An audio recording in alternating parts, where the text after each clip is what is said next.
sou presidente da Associação dos Cronistas Esportivos do Rio de Janeiro.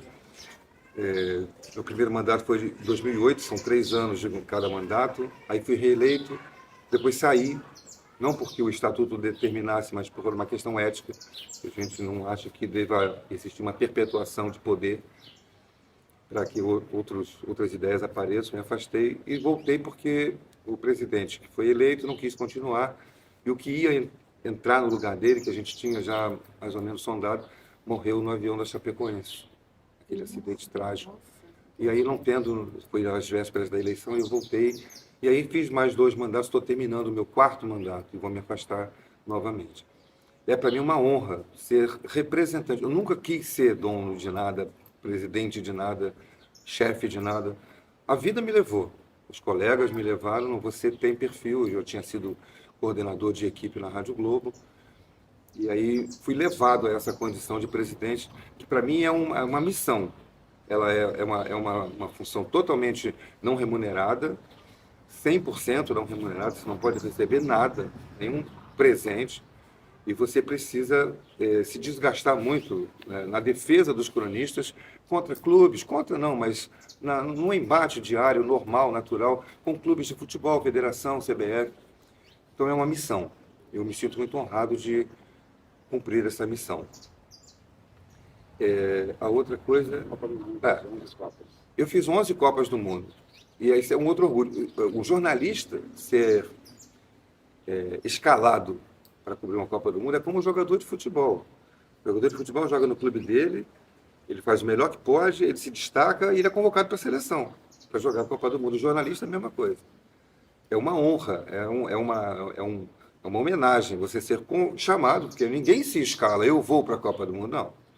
É a sua equipe, é o seu chefe, que escolhe os melhores. Ele tem uma equipe com 13, 14, 15 pessoas, ele escolhe 2 ou 3 para irem para a Copa do Mundo cobrir a seleção brasileira. Eu fiz a primeira em 1982, na Espanha, e de lá para cá fiz todas as Copas, sempre ali na linha de frente, cobrindo seleção, entrevistando jogadores, técnico, cobrindo a competição como um todo. 82 na Espanha, 86 no México, 90 na Itália, 94 nos Estados Unidos, o primeiro título mundial que eu vi o Brasil conquistar, quando o meu pai também viu. 98, a Copa da França, depois 2002, Coreia e Japão, a Copa do Pentacampeonato. Começou na Coreia, terminou no Japão, foi uma Copa difícil de fazer. Depois 2006 na Alemanha, 2010 na África do Sul, uma Copa difícil também, porque a África do Sul tinha recém saído do apartheid, havia uma certa dificuldade de se locomover, em certos lugares não podia ir. Quero fazer um safari, não vai sozinho, tem que ir com um guia. Depois, 2014, foi a Copa no Brasil, 2018 na Rússia e 2022 agora no Catar. É realmente um orgulho ter uma trajetória dessas. Poucos jornalistas cobriram tantas Copas do Mundo. Eu estou entre eles e fui, inclusive, homenageado, não eu, mas vários outros que cobriram a FIFA e a Associação Internacional de Imprensa, AIPES, a Associação Internacional de Imprensa Esportiva, Presse Sportive, porque em francês. Ela fez uma homenagem aos jornalistas que cobriram 8 ou mais Copas do Mundo. Eu já estava na 11ª, agora no Catar. Então eu tenho um troféu, que é uma réplica da Copa do Mundo, desse tamanhozinho assim, uma tacinha, que homenageia os jornalistas que fizeram 8 ou mais Copas do Mundo, e eu estou entre eles. Os homenageados, foram 100 e poucos homenageados do mundo. Na verdade, foram 78 homenageados no mundo, e eu estava entre eles. É um orgulho para mim, e acho que eu represento uma classe, represento muitos dos jornalistas brasileiros que gostam do futebol e cobrem Copa. As coisas melhores da vida que a gente deseja para os filhos. Hoje eu digo até para os netos. Eu já tenho 6. Quando um dado momento da minha vida profissional no Rio, meu pai adoeceu aqui, teve uma doença grave, né? O câncer que acabou levando sua vida. Porque meu pai, que foi aluno dele, essa semana mesmo eu tive um encontro no Rio com um grupo de amigos jornalistas, e um deles chegou para mim e disse assim: eu fui aluno do seu pai, lá no Rio de Janeiro. Eu fui aluno do seu pai. professor de matemática, no Liceu de Humanidades de Campos. Falei assim, não acredito, Elcimar. Você foi aluno? Aí comecei. Ele começou a contar situações.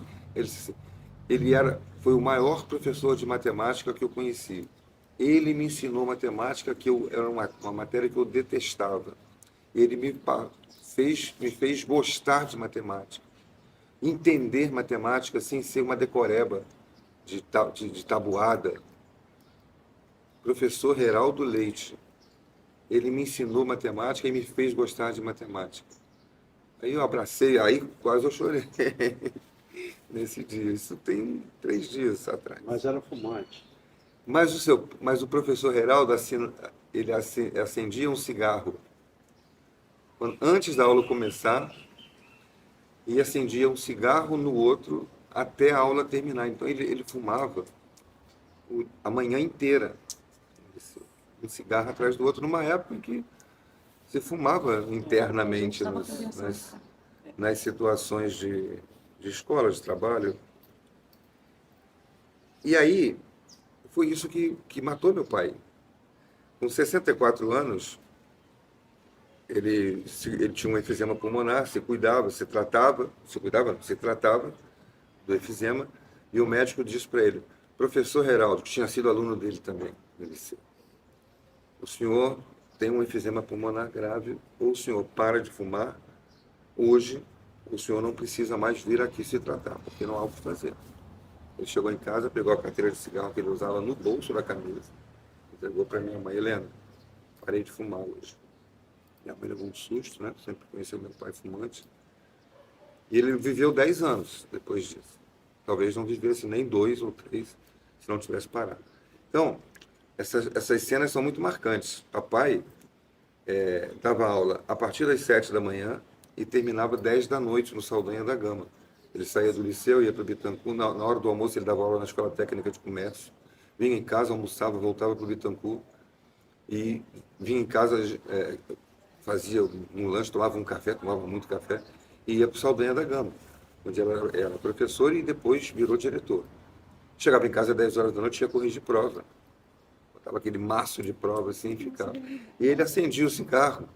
Mas ele era tão compenetrado, o cigarro ia queimando, sem ele dar uma tragada sequer. Ficava aquela... Me lembro muito vivamente disso. Aquela tripa de cinza no cigarro sem cair. Aí ele batia, a cinza do cigarro caía no chão. Então, essa é uma memória muito viva que a gente tem dele, que, enfim, é uma memória afetiva, embora seja, né, tenha sido para o mal, porque foi isso que... Senão papai teria vivido 100 anos. Papai nasceu em 1920 e morreu em 94. Ele morreu logo depois de ver o Brasil tetracampeão do mundo. Então, houve um período um pouquinho antes, 2 anos antes, 92, eu percebendo a doença do meu pai, eu interrompi minha carreira no Rio e vim para Campos. Eu, minha mulher, meus 2 filhos, na época eu tinha 2 só, não tinha o terceiro ainda, meus 2 filhos, a gente veio morar em Campos, porque eu queria estar mais perto do meu pai. Porque por mais que ele fosse muito presente, né, quando ele não estava dando aula, ele estava em casa. O pai nunca foi visto num bar, numa festa noturna, nunca. Meu pai era ele, o trabalho e a casa. Só existia isso na vida dele. Apesar disso, ele não era aquela pessoa super carinhosa, que pegava no colo. Gostava muito de estar no meio de todo mundo, de abraçar os alunos, os professores, mas em casa, com a família, não era de pegar, botar no colo, mas estava presente o tempo inteiro com seus conselhos, com seus ensinamentos. Mas nesse período, do final da vida dele, o que me dava uma certa dor no coração era não ter vivido muito afeto com ele. Faltava ter vivido com ele uma relação de afeto, de carinho. Porque ele era assim. Porque ele era assim. Ele adorava, mas ele não dizia eu te amo. era o jeito dele ser, que ele tinha aprendido com o pai, com a geração dele era assim.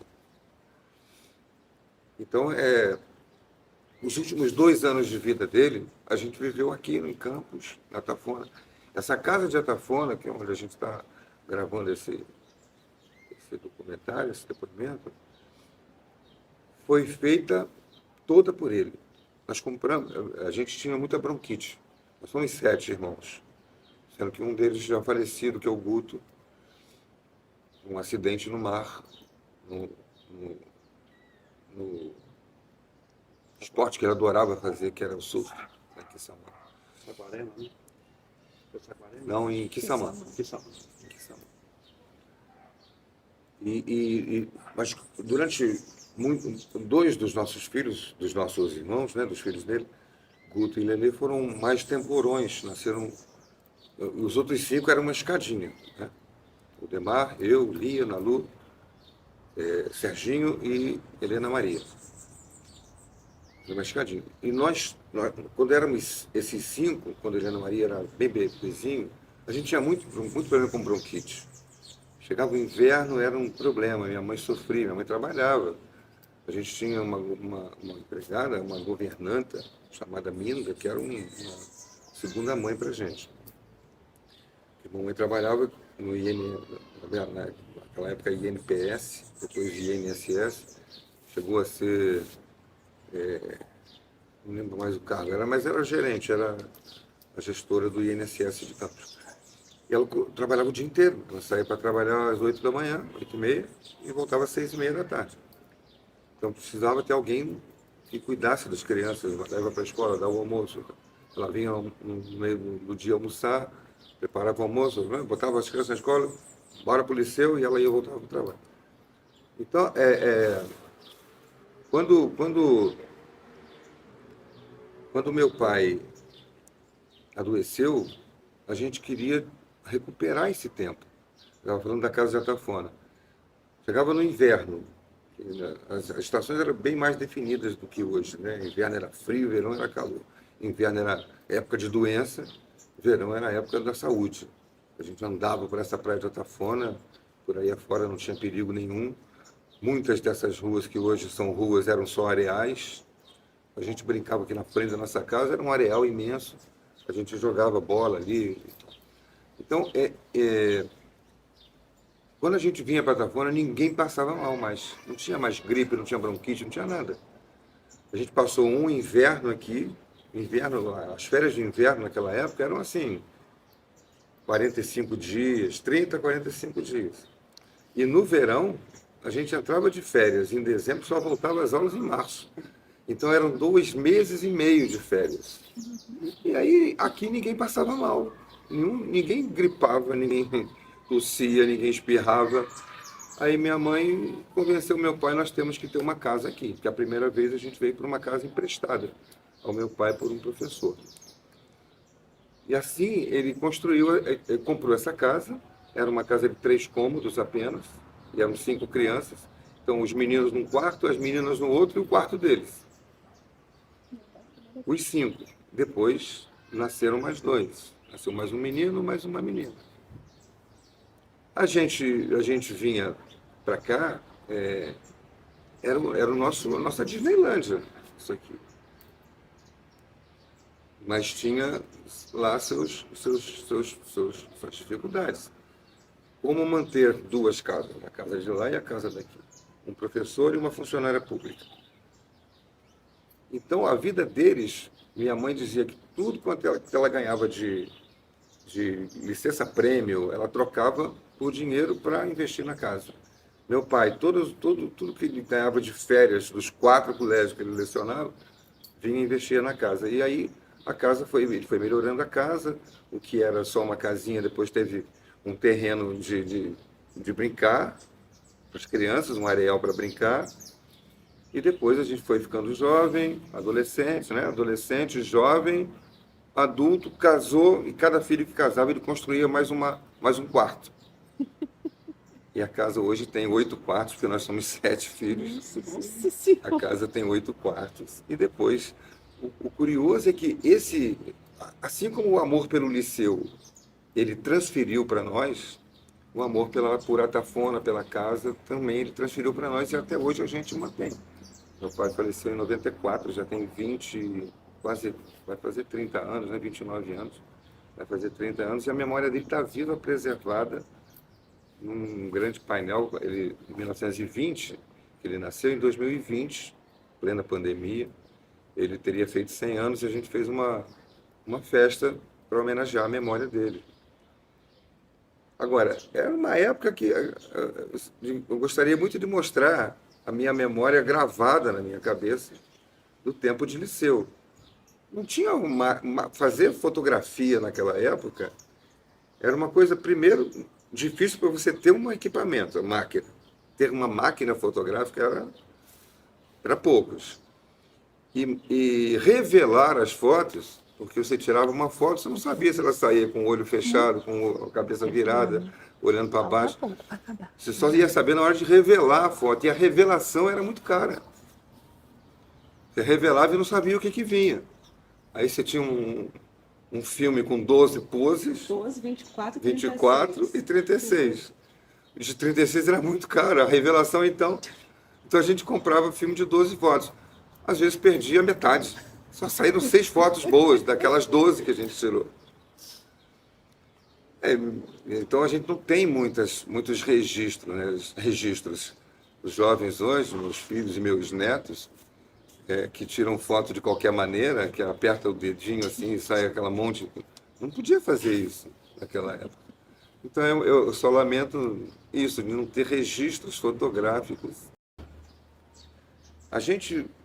Quando eu fui embora para o Rio, meus filhos estudaram no liceu, tá? Uma coisa que precisa ser registrada. Nesse período que eu vim estudar no Rio, meus filhos tinham, que meu pai começou a mostrar sinais da doença, do câncer que ele teve no pulmão, né? Ele morreu por causa do câncer de pulmão. Eu vim falei para minha mulher, vamos morar em Campos? Ela disse, vamos. A gente morou, inclusive, os primeiros meses aqui na casa de Atafona, que é uma casa da família, não é uma casa nossa, minha. Uma casa nossa, da família, dos 7 irmãos. Quando a gente veio morar aqui, onde eles vão estudar? E aí, colégio João 23, meu filho estudou no colégio João 23, agora me lembro, minha filha também. E quando eles chegaram na idade de 11 anos, 10, 11, 12 anos, falei assim, vão estudar no liceu. O liceu já não era mais o mesmo, considerado mais o mesmo liceu. Problemas do governo do Estado, de investimentos. Quando a gente foi conhecer, quando eu voltei, que eu entrei no liceu, muitos anos depois de ter saído, o liceu não é o mesmo, mas a minha memória afetiva do liceu é a mesma. Eu quero que meus filhos venham estudar aqui. Aí eles diziam, mas o ensino do liceu não é a mesma coisa. O ensino eu duvido. Ele pode não ser o mesmo na infraestrutura dele, de prédio, mas do ensino eu não acredito. Porque é uma coisa que passa de pai para filho, de professor pai para professor filho. E vai por aí. E aí coloquei meus filhos para estudar no liceu. O Rafael e a Daniela estudaram, não sei se 2 ou 3 anos no liceu. Tempo que depois a gente voltou para o Rio de Janeiro. Mas naquele período eles estudaram no liceu. E foram muito felizes. Como eu fui, minha filha Daniele, que hoje me deu 3 netos, me dá 3 netos, ela até hoje tem essa memória do liceu. Do tempo que ela estudou no liceu. Então, o que eu digo é o seguinte, um dia liceísta, sempre liceísta. Você nunca vai deixar de ser. Por mais que possam existir dificuldades materiais no liceu, o que vai dentro de você, como o aprendizado, a noção do que é convivência humana, convivência com seus superiores, a gente vê tanto hoje no ensino. Eu tenho um filho professor, Rafael, que estudou no liceu, é professor, se formou professor. É professor de colégio público no Rio de Janeiro, professor do Estado. Eu sei o quanto ele já sofreu com escolas públicas no Rio de Janeiro, onde ele dá aula. Mas não se perde a essência do que deve ser feito, do que deve ser transmitido. Meu filho fala sempre, eu sou professor porque eu quero transmitir o saber. Eu acho essa frase genial. Os professores do liceu, eles são professores porque eles querem transmitir o saber. O que eles sabem, eles querem transmitir. Isso deve ser, né, com todos os professores, em qualquer nível. O professor é tão mal remunerado no Brasil, né? Nossa concepção de vida de professores, né? Tão mal orientada, tão mal conduzida. Mas, enfim, o que eu quero deixar de mensagem para você que é liceísta é: aproveite seu tempo. Vou contar uma história. A primeira vez depois que me tornei jornalista, me formei em 1975, não, 78, entrei em 75 na UFRJ para estudar jornalismo e me formei em 78. Em 1981, eu fiz a minha primeira viagem profissional ao exterior. Fui para a Inglaterra, pela Rádio Nacional, que eu trabalhava na época, com grandes mestres, né? Carlos Araújo, Luiz Mendes, Washington Rodrigues, Deni Menezes. Fomos fazer uma cobertura da seleção brasileira. E eu, chegando na Inglaterra, você tem que falar inglês. Eles não sabem falar português. Não sabem e não querem saber. E aí, como é que eu vou me comunicar num hotel, no dia a dia, na rua, a pergunta o pedido de uma informação? Eu me comuniquei em inglês com o inglês que eu aprendi no liceu. Eu nunca estudei em cursinho, no IB ou onde quer que seja, CAA. Nunca estudei. Eu só estudei inglês no liceu. O inglês que eu aprendi no liceu me fez eu me comunicar, não fluentemente, é evidente, mas me comunicar, conseguir falar com as pessoas na Inglaterra, em Londres. Quando eu cheguei lá, que eu consegui, eu falei, como é que eu vou me comunicar lá? Simplesmente eu saí falando e falava com as pessoas. Onde é tal lugar? Como eu chego no estádio? O que tem aqui no hotel? Onde é o restaurante? Eu aprendi com o inglês do liceu. E aí, quando eu voltei, eu falei com a minha mulher, falei, olha, você quer saber? Como é que foi lá? Como é que você se comunicou? Com o inglês que eu aprendi no liceu. Eu estudei no liceu de 69 até 72, 73. Esses anos todos tinha aula de inglês na grade curricular. E o inglês que eu aprendi ali, sem nunca ter estudado, sem nunca ter feito conversação de inglês em um cursinho, o inglês que eu aprendi ali no liceu me serviu para a vida inteira. E até hoje eu falo inglês mais ou menos, né? O inglês que eu aprendi no liceu. Então, aproveite seu tempo no liceu. Seja qual for sua área de conhecimento, sua área de projeção, que você esteja projetando para a sua vida. Aproveite seu tempo no liceu, porque isso vai te fazer muito bem lá na frente.